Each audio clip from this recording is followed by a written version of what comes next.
கிறிஸ்துவுக்குள் பிரியமானவர்களை, ஆண்டவராக இயேசுவின் நாமத்தில் உங்களை வாழ்த்துகிறேன். இந்த உலகத்தில் ஆண்டவர் நம்மை ஒரு வலிமைமிக்க மனிதர்களாக உருவாக்கி இருக்கிறார். எப்படி என்று சொல்லி நீங்கள் அதை யோசித்து பார்ப்பீர்கள் என்றால், சாலமோனுடைய இந்த விசேஷித்த அந்த ஞானம் ஆண்டவர் நம்ம ஒவ்வொருவருக்கும் கொடுத்திருக்கிறார், ஒவ்வொருவருக்கும் அருளி செய்திருக்கிறார். ஒரு வேடிக்கையான ஒரு சம்பவத்தை நான் உங்களுக்கு சொல்ல வேண்டும் என்று சொல்ல விரும்புகிறேன். காலம் கடந்த ஒரு ஞானம். ஒரு அருமையான ஒரு காட்டில் ஒரு கரையான் புற்றுகள் இருந்தன. அந்த கரையான் புற்றுகள் ஒவ்வொன்றாக மழை வருவதற்கு முன்பதாக அவைகளை மண்களை எடுத்து கொண்டு வந்து அந்த புற்றுகளை செய்து கொண்டிருந்தன, வேகமாக அடுக்கி கொண்டிருந்தன. இந்த சூழ்நிலையில் அங்கே வந்த ஒரு பாம்பு அதை பார்த்து கொண்டே இருந்தது. ஏன்னால் பாம்பால் அந்த புற்றை கட்ட முடியாது. ஆகவே இதை பார்த்து கொண்டே இருந்தது.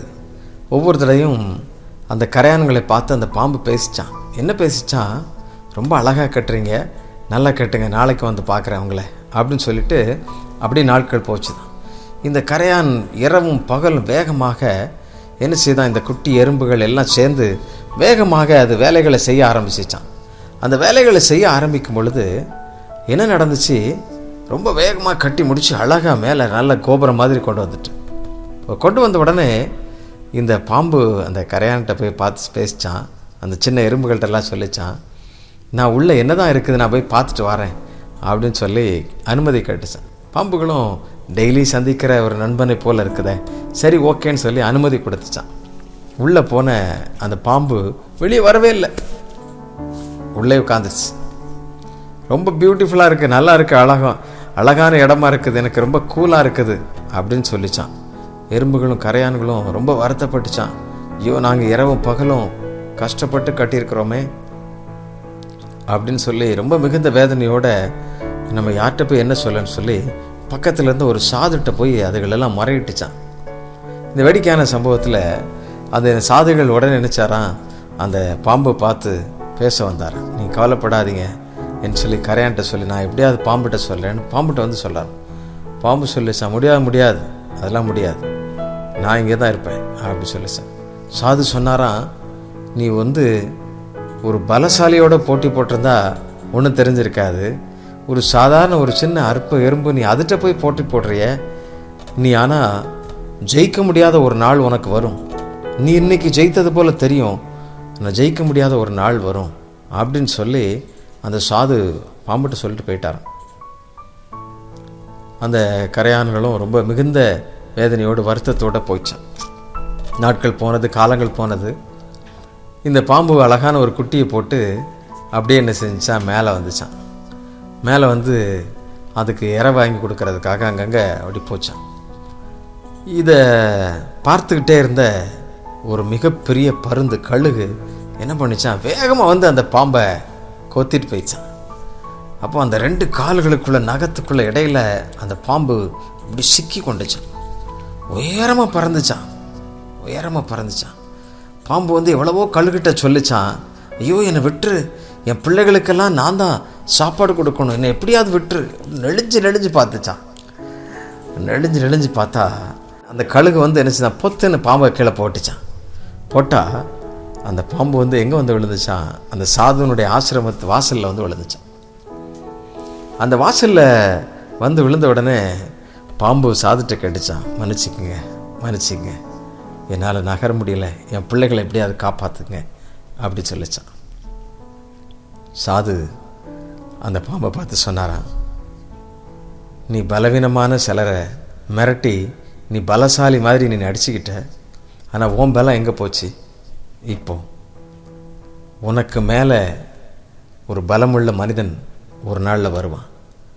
அதனால் நீ பலமாக இருக்கிற இடத்துல எப்படி இருக்கணும், மற்றவங்களுக்கு உதவி செய்யணும், மற்றவங்களை அணைத்து கொள்ளணும், எல்லாவற்றையும் நன்மை செய்யணும் அப்படின்னு சொல்லி சாது பல காரியங்களை அந்த பாம்பை வச்சு தன்னுடைய சகாக்களுக்கும் பாடம் எடுத்தார். கிறிஸ்துவில் பிரியமானவர்களே, பல நேரங்களில் நமக்கு நன்மை செய்யத்தக்க திராணி இருக்கும் பொழுது அதை செய்யத்தக்கவர்களுக்கு செய்யாமல் இராது என்று சொல்லப்பட்டிருக்கிறது. நாம் எப்பொழுதும் கர்த்தருடைய சாயலை பெற்றுக்கொண்டவர்களாக இந்த நன்மையை நாம் செய்து கொண்டே இருக்கணும். கர்த்தர் அப்படி நம்ம எதிர்பார்க்கிறார். அது மாத்திரம் இல்லை, இன்னொரு காரியத்தை நீங்கள் நல்லா புரிந்து கொள்ளுங்க. ஞானம் மிக முக்கியமானது. காலம் கடந்த ஞானம் பல நேரங்களில் சந்ததிகளுக்கு சாபத்தை கொண்டு வந்துவிடும். அந்த பாம்பால் நன்மை செய்ய முடியல, சந்ததிகள் எல்லாம் வருத்தப்பட்டு கொண்டே வாழ்ந்திருக்கும். யோசித்து பாருங்க.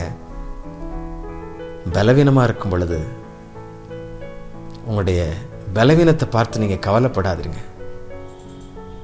ஆண்டவர் உங்களுக்கு தம்முடைய பலனை உங்களுக்கு கொடுத்து உங்களை வழி நடத்துவார். வேதத்தில் சாலமோன் ஞானி அழகாக எழுதி வைத்திருக்கிறார். நீதிமொழிகள் 4ஆம் அதிகாரம் 7ஆம் வசனம். நீதிமொழிகள் 4:7.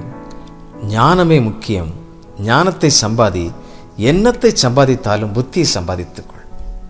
ஞானமே முக்கியம். ஆண்டவர் தருகின்ற அந்த ஞானத்தை நம்ம பெற்றுக்கொண்டு அதன்படி வாழணும். பிறரை ஏமாற்றி, பிறரை நீங்கள் கடினப்படுத்தி நீங்கள் வாழும் பொழுது நீங்கள் ஜெயிக்கவே முடியாது. நீங்கள் ஒரு நாளும் அதில் ஜெயம் எடுக்கவே முடியாது. கர்த்தருடைய சத்தத்திற்கு நீங்கள் கீழ்ப்படிந்து, கர்த்தருடைய சத்தத்திற்கு நீங்கள் உண்மையாக இருக்கும் பொழுதுதான் கர்த்தர் உங்கள் மூலமாக பெரும் நன்மையை செய்வார். பெருத்த ஆசீர்வாதம் உங்களுக்கு உண்டாகும் என்பதில் சந்தேகமே கிடையாது. பிறருடைய ஆசீர்வாதத்தில் ஏறி போகலான்னு நினைக்கிறீங்களா?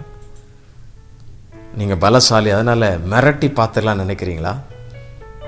இந்த ஊரில் அப்படி ஏராளமான மனிதர்கள் தங்களுடைய பலம் இருக்கும் பொழுது மிரட்டி மிரட்டி மிரட்டி, ஏராளமான அரசியல்வாதிகள், அவருடைய இறுதி நாட்கள் பாருங்கள், ரொம்ப மிகவும் பரிதாபமாய் போனதை பார்க்கிறோம்.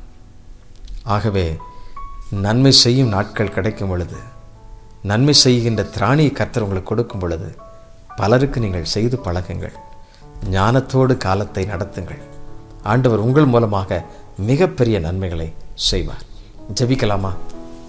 அன்பின் ஆண்டவரே, நீர் தருகின்ற அந்த அனந்த ஞானம் எங்களுக்கு உண்டாயிருக்கட்டும். அந்த ஞானத்தினால் நாங்கள் எல்லாவற்றையும் ஞானத்தோடு சிறப்பாக ஒருங்கிணைத்து கட்டுவதற்கு கர்த்தர் உதவி செய்யும். எங்கள் குடும்பங்களை அப்படி கட்டவும், எங்கள் திருச்சபைகளை, சமுதாயத்தை கட்டவும் கர்த்தர் எங்களுக்கு உதவி செய்வீராக.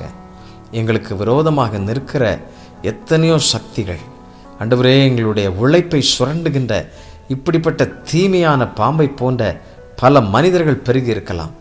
ஆனால் ஏற்ற வேளையிலே நீர் எல்லாவற்றையும் கற்றுக் கொடுக்கிறவர் அப்பா.